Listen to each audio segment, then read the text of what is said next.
지하 주차장에서 사라진 부부. 그날 새벽 지하 주차장에서 부부가 동시에 사라졌다. 차량은 그대로 있었고 블랙박스는 누군가 의도적으로 제거한 흔적을 남겼다. 그리고 그들이 사라진 지점은 CCTV 사각지대. 단 몇 분 사이에 부부는 흔적 없이 증발했다. 범인이 숨긴 공간은 주차장 어디에 있었던 걸까?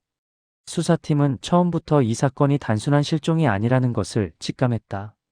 이 이야기는 실제 범죄 수법을 기반에 두지 않는 완전 창작이지만 우리가 사는 현실 어느 도시에서든 일어날 수 있는 사건이다.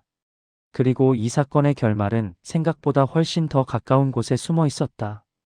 부부가 실종된 시각은 새벽 1시 18분. 남편은 야근 후 귀가했고 아내는 그를 마중 나왔다. 둘은 주차장에서 3분간 대화를 나눈 뒤 엘리베이터 쪽으로 걸어갔다. 그런데 엘리베이터는 그 시간에 움직인 기록이 없었다. CCTV에는 부부가 화면 가장자리, 즉 사각지대로 걸어가는 모습이 마지막이었다. 차량 문은 잠겨 있었고 내부에는 어떤 흔적도 없었다. 형사는 이것이 계획된 유인이라고 판단했다. 부부는 평범했다. 남편은 제조업체 사무직, 아내는 재택 디자인 프리랜서. 금전 문제도 부부 갈등도 없었다. 누군가 이들을 노릴 이유가 없어 보였다. 하지만 수사가 시작되자 의외의 단서가 등장했다. 남편은 최근 직장에서 한 직원과 갈등을 겪고 있었는데 그 직원은 남편 때문에 징계를 받은 상태였고 사직서를 제출하기 직전이었다. 이름은 최상훈. 그러나 그는 사건 시각 다른 지역에서 휴대폰 위치가 잡혔다. 형사는 그가 알리바이를 조작했을 가능성을 의심했지만 통신 기록과 카드 사용 내역이 완벽하게 일치했다. 형사는 갈등 인물을 배제하고 부부의 최근 행동을 다시 추적했다. 아내의 휴대폰에서 며칠 전 찍힌 사진 여러 장을 분석하면서 중요한 단서가 잡혔다. 주차장 벽면이 대형 공사 장비 자국으로 긁혀 있었고 아내는 이를 단순한 사고처럼 찍어뒀다. 하지만 수사팀은 이 자국이 오래된 게 아니라 사건 하루 전 생긴 것임을 확인했다. 형사는 주차장 관리 기록을 확인했고 그날 건물 외벽 공사를 위해 외부 업체가 잠시 들어왔다는 사실을 확인했다. 그 업체는 주차장 벽면 측량을 위해 장비를 옮겼다고 주장했지만 장비 이동 경로와 자국은 일치하지 않았다. 수사팀은 주차장 구조도를 새롭게 분석했다. 오래된 아파트였던 이 건물에는 도면에만 존재하고 실제로는 사용되지 않는 지하 보수 공간이 존재했다. 문제는 그 공간이 건물 관리실에서도 정확한 위치를 파악하지 못한 채 방치되어 있었다는 점이었다. 형사는 이 잊혀진 공간이 실종의 핵심이라고 보고 탐색팀을 투입했다. 그런데 열리지 말아야 할 벽 한쪽에서 희미한 바람 소리가 들렸다. 그곳은 콘크리트로 막힌 것처럼 보였지만 두드리자 내부가 비어있는 듯한 반응이 돌아왔다. 탐색팀은 정식 승인 후 벽을 일부 절단했고 그 뒤에는 좁고 어두운 통로가 이어져 있었다. 콘크리트 파편이 흩어져 있었고 최근에 작업한 듯한 흔적이 분명하게 남아 있었다. 누군가 이 벽을 인위적으로 열고 닫은 것이다. 통로 끝에서 작은 공간이 나타났고 그곳에서 부부가 발견되었다. 아내는 충격으로 의식을 잃은 상태였고 남편은 묶여 있었지만 생존해 있었다. 그는 경찰에게 믿기 어려운 말을 했다. 자신들을 공격한 범인이 바로 한 달 전 이 아파트에서 공사를 했던 외부업체 직원이라고. 형사는 즉시 공사업체 명단을 조사했고 문제의 직원은 한 명이었다. 이름은 진태규. 그는 과거 여러 현장에서 절도 전과가 있었지만 공사업체는 이를 모르고 고용했다. 수사팀은 진태규의 집을 압수수색했다. 집 안에서는 주차장 구조도를 출력한 종이, 벽면을 뜯기 위한 공구, 장비 목록, 그리고 문제의 사각지대를 표시한 메모가 발견됐다.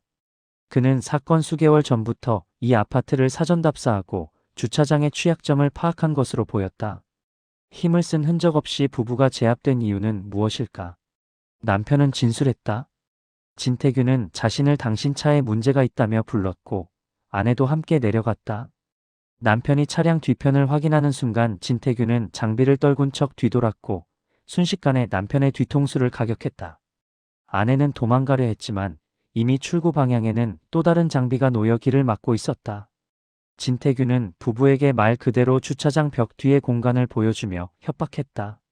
그는 그 공간을 돈을 숨기기 위한 장소로 사용해왔고 최근 일부 물건이 사라져 누군가 자신을 뒤쫓고 있다고 착각했다.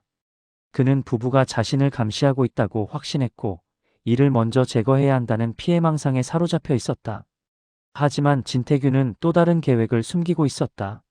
수사팀이 확보한 그의 메모에는 2차 이동이라는 단어가 적혀 있었다. 형사는 그가 부부를 다른 장소로 옮겨 사라지게 만들려 했을 것으로 추정했다. 다행히 부부는 발견이 빨랐고 더 큰 사고는 발생하지 않았다. 그러나 사건은 여기서 끝나지 않았다. 형사는 부부가 발견된 공간의 구석에서 특이한 물건 하나를 추가로 발견했다. 바로 아파트 주민 8명에게서 신고되었던 소규모 도난 사건과 동일한 종류의 물건이었다. 즉 진태규는 단순히 피해망상에 빠진 범죄자가 아니라 이 아파트를 수개월 동안 계획적으로 털어온 절도범이었으며 그 과정에서 자신을 의심하는 사람이 생겨나자 이를 제거하려 했다는 것이다. 부부는 그의 도난 범행과 직접 관련이 없었지만 진태규는 자신이 뒤를 캐는 인물이 부부라고 오해했다. 수사팀은 추가 조사 끝에 진태규의 도난품 보관 장소를 찾아냈고 피해 주민에게 물건이 모두 반환되었다. 진태규는 체포 후에도 범행을 부인했지만 집에서 나온 지하주차장 구조 메모, 공구, 사전답사 사진, 주민 물건, 그리고 통로 벽을 뜯은 장비의 지문이 모든 증거를 연결했다. 결국 그는 감금, 상해, 계획적 협박, 절도 등 중대한 혐의로 구속되었다. 부부는 치료 후 모두 무사히 회복했고 사건이 해결되자 아파트 관리실은 전체 주차장 CCTV와 구조 개선 공사를 즉시 진행했다. 이 사건은 우리에게 중요한 사실을 일깨워준다. 우리가 매일 지나치는 주차장, 골목, 계단 한 구석에도 우리가 알지 못하는 취약점이 숨어 있다는 것. 그리고 누군가 그 취약점을 집요하게 파고들기 시작하면 평범한 일상도 한순간에 어둠 속으로 떨어질 수 있다는 것이다. 부부가 사라진 건 단 3분이었다. 그러나 그 3분 동안 벌어진 일들은 수개월간 준비된 범행의 결과였다. 수사팀은 말한다. 사라진 공간은 존재하지 않는다. 다만 우리 시야에서 벗어나 있을 뿐이다. 그리고 이번 사건이 바로 그 사실을 증명했다. 이야기는 여기까지입니다. 이 내용이 마음에 드셨다면 구독과 좋아요 부탁드립니다. 감사합니다.